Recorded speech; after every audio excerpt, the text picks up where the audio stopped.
एक स्वप्नातली शाळा म्हणून ज्या शाळेला ओळखलं जातं ती नवोदय विद्यालय स्कूल, नवोदय विद्यालय शाळा ज्या रेसिडेन्शियल स्कूल आहेत आणि नवोदय विद्यालय समितीकडून त्या कंट्रोल केल्या जातात.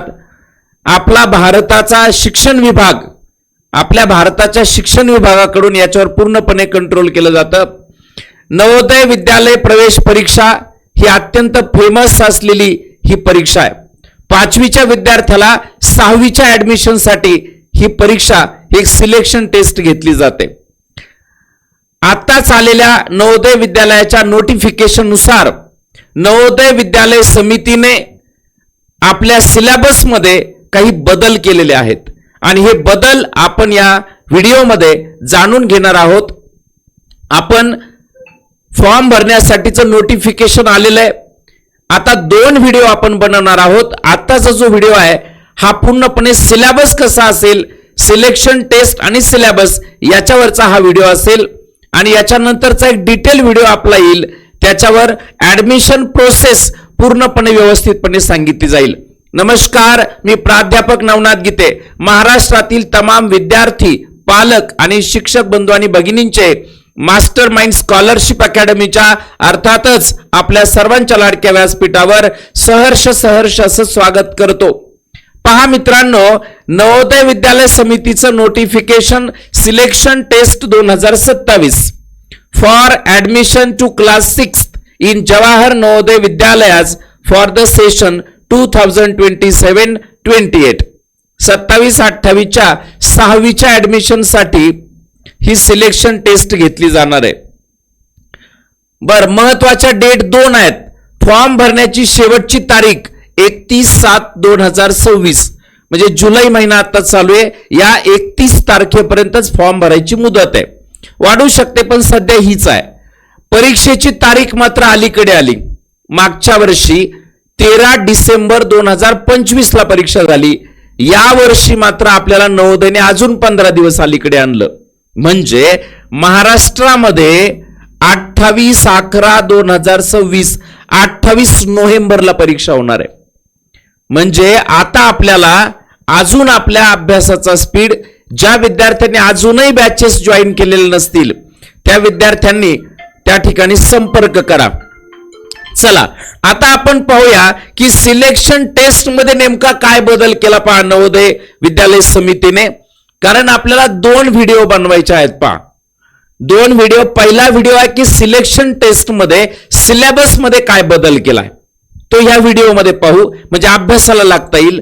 आणि पुढचा व्हिडिओ मी आज किंवा उद्या बनविल ज्याच्यामध्ये पूर्णपणे ऍडमिशन जे काही फॉर्म कसा भरायचा, सबमिट कसा करायचा किंवा आपल्याला 31 तारखेपर्यंत जेव्हा आपण फॉर्म भरू तेव्हा काय काय करणं आवश्यक आहे, कोणत्या डॉक्युमेंटची आवश्यकता आहे, आधारचा काय प्रॉब्लेम आहे, कोणत्या जिल्ह्यात तुम्ही शिकताय आणि कोणत्या जिल्ह्यात तुम्हाला नवोदयला ऍडमिशन घ्यायचंय, ह्या सगळ्या गोष्टी कन्फ्युजन तुमचं त्या ठिकाणी क्लिअर होईल.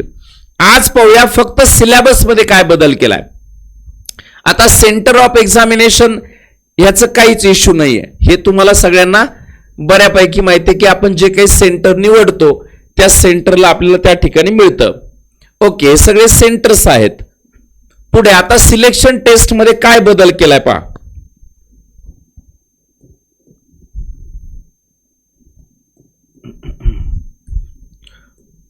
आता पूर्वी सुद्धा 3 सेक्शन होते.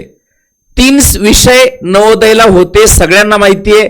पहिला विषय आहे मेंटल ॲबिलिटी टेस्ट म्हणजे मानसिक क्षमता चाचणी. दुसरा विषय होता अंकगणित म्हणजे अरिथमेटिक टेस्ट गणित. आणि तिसरं होतं लँग्वेज टेस्ट भाषा परीक्षण, की भाषेचे 4 उतारे आणि प्रत्येक उतार्याच्या खाली 5 प्रश्न, असे 20 प्रश्न येतात. नवोदयमध्ये प्रत्येक प्रश्नाला 1.25 मार्क आहे म्हणजे 1.25 मार्क आहेत. आता बदल हा झाला की एक विषय वाढला. कोणता विषय वाढला तर एन्व्हायरमेंटल स्टडीज EVS परिसर अभ्यास वाढला. म्हणजे बुद्धिमत्तेच्या आकृत्यावर जे 40 प्रश्न यायचे आता 40 येणार नाही, आता 20 प्रश्न येणार आहेत. आता 20 प्रश्न येणार आहेत आणि 20 प्रश्न EVS चे येणार आहेत परिसर अभ्यासाचे. म्हणजे 25-25 मार्कांचं डिस्ट्रीब्युशन तिथं झालं. 25 मार्क बुद्धिमत्तेला आणि 25 मार्क परिसर अभ्यासाला, असे एकूण तिथं 50 मार्क झाले. गणित तसंच्या तसं ठेवलं 20 प्रश्न 25 मार्क, भाषा तसंच्या तसं ठेवलं 20 प्रश्न 25 मार्क. वाढलं काय? फक्त ईव्हीएस वाढलं. पा लक्षात घ्या, विषय कोणते वाढले ते फक्त समजून घ्या, अजिबात गडबड करू नका. पा अभ्यासाला आपल्याला सुरुवात करायची. पहिला विषय जो आहे आपला पूर्वीपासून आहे, कोणता? बुद्धिमत्ता. जे आकृत्यावर प्रश्न येतात, आकृत्यावर आता 40 प्रश्न यायचे पूर्वी, आता किती येतील? 20 प्रश्न येतील. दुसरा विषय ईव्हीएस म्हणजे परिसर अभ्यास. आता हे परिसर अभ्यास म्हणजे स्टेट बोर्डाचं परिसर अभ्यास इथं फोकस केलं जाणार नाही. मी पालक आणि शिक्षकांना सांगू इच्छितो की एनसीईआरटी, सीबीएसई एनसीईआरटी ची पुस्तकं इथं फोकस केलं जाईल. आणि आपण याच आठवड्यापासून एनसीईआरटी ईव्हीएस शिकवायला सुरू करत आहोत आपल्या नवोदयच्या बॅचमध्ये. ईव्हीएस जे आहे याचे 20 प्रश्न येणार आहेत तब्बल 25 मार्कांसाठी. तिसरा विषय आहे असा ठेवलेला आहे गणित, गणितावरचे 20 प्रश्न. आणि चौथा विषय भाषा परीक्षण, याच्यावरचे 20 प्रश्न. असे टोटल 80 प्रश्न आणि 100 गुण. या पद्धतीने बदललं काय नवोदयमध्ये यावर्षी? आता यावर्षीपासून तर ईव्हीएस ऍड झाला. लक्षात आलंय? तर या सिलेक्शन टेस्ट मध्ये आपल्याला एक विषय वाढलेला आहे. जर का आपल्याला याची पीडीएफ वगैरे पाहिजे असेल तर व्हॉट्सअपला नक्की त्या ठिकाणी मेसेज करा. नंबर घ्या 70 58 34 75 आणि 81. नवोदयच्या सिलेबस बाबत, फॉर्म भरण्याबाबत काही अडचणी असतील तर नक्की त्या ठिकाणी कॉल करा. ऑलरेडी स्कॉलरशिप नवोदय, एनएमएमएस आणि 8वी ते 10वी इंग्लिश, मॅथ्स आणि सायन्स याच्या रेग्युलर बॅचेस आपल्या त्या ठिकाणी सुरू आहेत. बरं, बाकी जे सगळे डिटेल्स आहेत ते पुढच्या व्हिडिओमध्ये आपण पाहणार आहोत. तुम्हाला अर्जंट त्या ठिकाणी ही गोष्ट सांगणं महत्वाचं होतं की सिलेबस मध्ये काय ऍड झालेलं आहे. ठीक आहे. बाकी पॅटर्न जे आहेत सिलेबसचे, जर का बुद्धिमत्तेचं बघितलं तर pattern comprehension, alphabetical and number patterns. त्याच्यानंतर दुसरा पॅटर्न होता फिगर सिरीज कम्प्लिशन. तिसरा आहे geometrical figure completion, triangle, square, circle. त्याच्यानंतर चौथा पॅटर्न मिरर आणि वॉटर इमेज आणि एम्बेडेड फिगर. तर हे 5 भाग असणार आहेत, त्याच्यावरती प्रश्न असणार आहेत, 4 प्रश्न. ठीक आहे, 4 पंचे 20 प्रश्न. त्याच्यानंतर मग या जे काही ईव्हीएस आलंय त्या ईव्हीएसच्या बाबतीत 1-2 मिनिटं बोलू.